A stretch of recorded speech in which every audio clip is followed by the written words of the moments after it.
The mystery of the self. Does it truly exist? The concept of the self has fascinated philosophers, scientists, and psychologists for centuries. Is the self a real, unchanging entity, or is it an illusion created by the mind? While many assume they have a stable identity, deeper exploration reveals that the self is more complex than it seems. The traditional view. A stable identity. Many believe that the self is a core identity that remains constant throughout life. This view suggests that personal experiences, memories, and consciousness create a unique and enduring self. It provides a sense of continuity, making us feel like the same person over time despite changes in our thoughts and behaviors.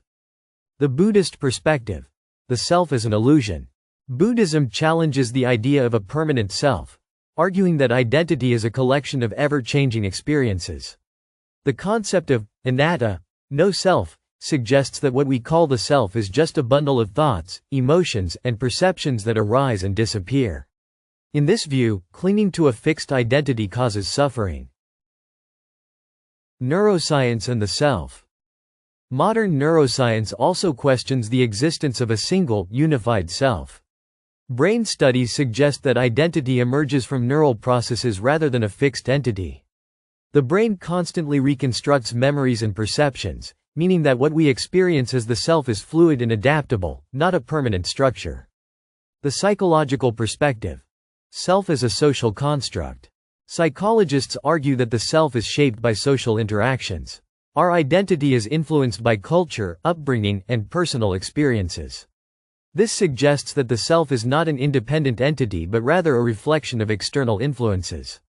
Different situations bring out different aspects of our personality, making the self more flexible than we often assume. The role of memory in shaping identity.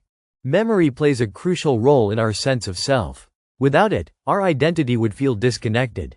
However, memory is not always reliable. It can change over time, and even false memories can shape our perception of who we are. This raises the question: if our self is built on memories that can be altered, how stable is it really? Split brain experiments and the fragmented self. Experiments on split brain patients, people whose brain hemispheres were surgically separated, show that even within one person, different parts of the brain can create separate identities. This suggests that the self is not a single, unified thing but rather a collection of multiple processes working together. The self in the digital age. In today's world, our identities are increasingly shaped by digital interactions.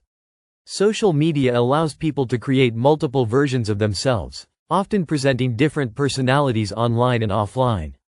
This reinforces the idea that the self is not fixed but rather something we construct and modify over time. Can the self be artificially created? With advancements in artificial intelligence, some speculate whether a self can be created artificially. Can a machine develop a sense of identity similar to humans? While AI can mimic human behavior, it lacks personal experiences, emotions, and self-awareness, key components of what many consider to be the essence of selfhood. Conclusion. The self is a dynamic process. Rather than being a fixed entity, the self appears to be a constantly evolving process. It is shaped by memories, social influences, and brain activity, making it fluid rather than permanent. Whether real or an illusion, the self remains a deeply personal experience that defines how we navigate the world.